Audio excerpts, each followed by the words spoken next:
شروع اللہ کے نام سے جو بڑا مہربان اور نہایت رحم کرنے والا ہے۔ اللہ تعالیٰ قرآن پاک کی سورہ مائدہ میں فرماتے ہیں، اور جو کوئی اللہ کو، اس کے رسول کو اور ان لوگوں کو دوست بنائے جو ایمان لائیں، تو یقیناً اللہ کا گروہ ہی ہے وہ لوگ ہیں جو غالب آئیں گے۔ السلام علیکم، میں Miss Samina Javed, educational classes for all سے آج کا موضوع ہے اسلامی نفسیات یا اسلامک سائیکالوجی۔ اسلامک سائیکالوجی پر انسانی ذہن کو سمجھنے کے لیے صرف سائنس کافی نہیں، کیونکہ انسان محض دماغ نہیں بلکہ دل، عقل اور نفس کا مجموعہ ہے۔ یہ الفاظ ہیں ڈاکٹر مالک بدری کے، جو سوڈان سے تعلق رکھنے والے عالمی شہرت یافتہ ماہر نفسیات، مفکر اور محقق ہیں۔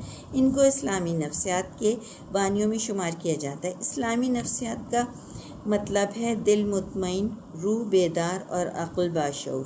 ویسٹرن سائیکالوجی بات کرتی ہے جذبات، سوچ اور رویے پر، جبکہ اسلامی نفسیات کا مقصد ہے انسان کے نفس، قلب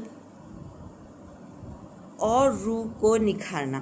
مالک بدری نے نفسیات کو دین کے ساتھ جوڑنے کا کام کیا ہے۔ آپ یہ نہ سمجھیں کہ آپ کو مجبور کیا جا رہا ہے کہ آپ دینی احکامات پر عمل کریں اور ایک مولوی یا مولانا بن جائیں، بلکہ آپ سمجھنا کہ آپ کو یہ سمجھایا جا رہا ہے کہ ہر مشکل اور پریشانی کا علاج قرآن پاک و سنت میں موجود ہے۔ اگر ہم بات کرتے ہیں انزائٹی کی، اس کی وجہ کیا ہوتی ہے؟ ایک چھوٹی سی بات کو سوچ کر اتنا بڑا بنا لینا کہ وہ ناقابل تفسیر ہو جاتی ہے۔ اگر ہم اسلامی نفسیات کے نظریے سے دیکھیں تو زندگی میں پریشانیاں آتی ہیں، مگر ضرورت ہے خود کو مضبوط رکھنے کی۔ اس طرح کے حالات میں آپ یہ دیکھیں کہ قرآن و سنت کا کیا کہنا ہے۔ وہ پریشانی جس نے نیند، چین، سکون چھین لیا تھا، معمولی نقطہ بن جائے گی۔ اکثریت نے سنا ہوگا بہت کہ فلاں شخص OCD کا شکار ہے۔ پہلے ضروری ہے اس کو سمجھنا کہ OCD اصل میں ہے کیا؟ آبسیسو کمپلسو ڈس آرڈر، یعنی سوچ یا سوچوں کا ایسا مجموعہ جو کہ بے ترتیب ہوتا ہے۔ جیسے اگر آپ اس کی مثال ایسے لے سکتے ہیں کہ کبھی کبھار انسان کے دماغ میں بہت سارے خیال آتے ہیں اور ہر خیال حقیقت نہیں ہوتا۔ جیسے کسی کو بار بار ہاتھ دھونے کی عادت ہوتی۔ اب دیکھیے، اگر آپ ہاتھ دھونے کو ہی لیں، 2 دفعہ ہاتھ دھونا کافی ہے، مگر بہت سے لوگ بار بار دھوتے رہتے ہیں، نہیں ہمارے ہاتھ صاف نہیں۔ اسی طرح ایک مثال یہ بھی ہے کہ بہت سے لوگ نماز وضو کرنا جب شروع کرتے ہیں، وہ اتنی دیر تک وضو کرتے رہتے ہیں کہ ان کا ٹائم، یعنی نماز کا ٹائم نکال دیتے ہیں۔ اسلامی تعلیم وضو کے بارے میں کیا کہتی ہے؟ ہر وضو کو 3 مرتبہ دھونا، اور یہ ہمارے پیارے نبی حضرت محمد مصطفیٰ صلی اللہ علیہ وسلم نے کر کے بھی دکھایا ہے۔ اب سب سے اہم چیز ہے کہ اس سچائی کو سمجھنا کہ دماغ میں آنے والا ہر خیال درست نہیں ہے۔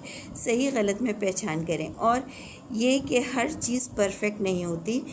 ایک مولانا صاحب ہمارے پاکستان کے بہت بڑے ہیں، ان کے میں نے بیان سنا جس میں وہ فرماتے ہیں، اور آپ اگر سوچیں تو واقعی یہ بات صحیح ہے۔ اللہ تعالیٰ نے فرمایا جس بندے کے اعمال اچھے ہوں گے وہ جنت میں جائے گا۔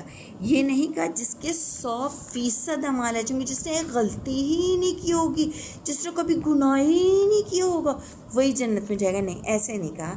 کیوں؟ کیونکہ ظاہر ہے انسان ہے، اچھائی برائی دونوں ساتھ ہوتی ہیں، تو ہم گناہ کرتے ہیں، پھر اس کے بعد اللہ تعالیٰ سے توبہ کرتے ہیں، تو اللہ تعالیٰ ہمارے گناہوں کو معاف کرنے کو رکھتے ہیں، مگر توبہ کرنے کے لیے ضروری ہے کہ ہم سچے دل سے کریں۔ اسی طرح مالک بدری کا کہنا ہے کہ تربیت یافتہ دماغ صحت مند زندگی کی ضمانت ہے۔ تربیت یافتہ دماغ سے مراد ہے جس دماغ میں نیک اور اچھے خیالات ہوں گے۔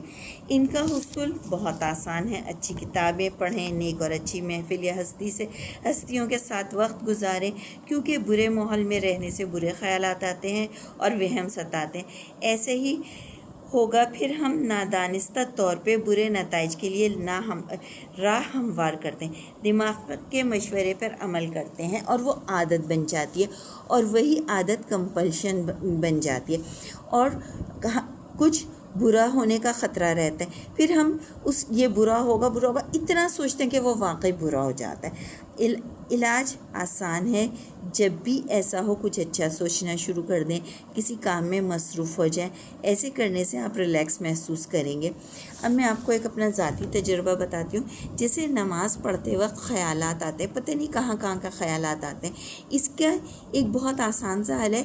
آپ میں ایسا کرتی ہوں کہ میں فوراً اللہ تعالیٰ کے گھر کو، خانہ کعبہ، روضہ مبارک کے بارے میں سوچنا شروع کرتی ہوں، اور اللہ تعالیٰ سے دل میں دعا کرتی ہوں، اللہ مجھے صحیح نماز پڑھنا نصیب فرما، اور پھر میری خود بخود جو دھیان ہے وہ پورا نماز کی طرف ہو جاتا ہے۔ تو نماز میں آنے والے خیالات سے بچنے کا یہ ایک میرا آسان سا طریقہ ہے۔